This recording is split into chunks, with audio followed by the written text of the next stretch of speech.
Today I am here to discuss one of the important judgment of the Madurai bench of Madras High Court. Petition has been filed by D.Y. Bethel Enterprises versus the State Tax Officer. Writ petition number is 2127 of 2021. In this case, the Honorable Madurai bench of Madras High Court has taken a view that ITC claimed and utilized by the purchaser cannot be denied unless the action has been taken against the supplier.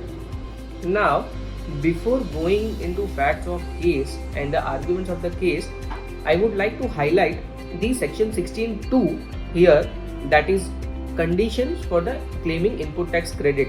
As we all know, basic conditions are like the tax invoice or any document has to be issued, goods or services has been received, and the most important condition here is the supplier has deposited tax into the treasury. Now, moving to facts of the case here is the petitioner has been alleged that they have not actually received the goods and they have availed the ITC, that is input tax credit, on the basis of generated invoices, or we can say the fake invoices.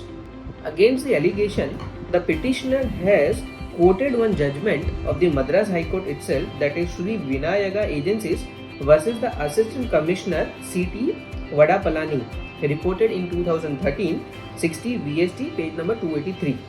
It was held therein that the authority does not have the jurisdiction to reverse the input tax credit already availed by the assessee on the grounds that the selling dealer has not paid the tax.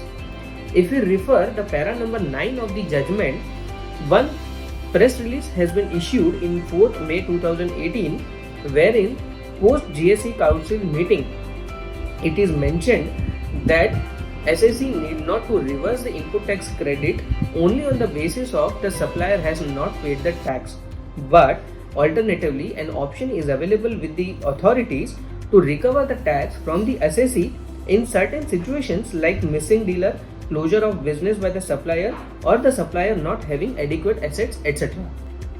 The another important point here is the learned counsel of the petitioner has pointed out before the Honorable Court is that dated 27/10/2020, finalizing the assessment of the seller by excluding the subject transactions alone, meaning thereby the authorities has conducted the assessment of the supplier and wherein the assessment has been completed ignoring the transactions made with the petitioner. Further, the learned counsel of the petitioner has submitted that they are unable to appreciate the approach of the authorities, especially when the supplier has collected the tax from the purchaser and the supplier has failed to remit the tax before the government authorities.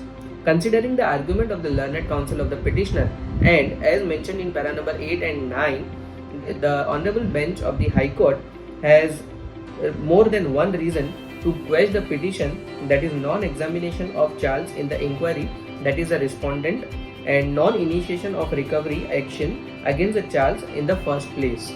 Honorable Bench therefore has quashed the impugned order and the matters are remitted back to the file of the respondent. I would like to say here that this is one of the welcoming judgment for those who have already received the notices from the government authorities stating to reverse the input tax credit on the grounds that the supplier has not deposited the tax into the treasury. One can definitely take the cognizance of this judgment while replying to the show cause notices received by the dealers. With this, I would like to wind up my discussion for the day. For more details, you can log on to www.hsag.in. Thank you.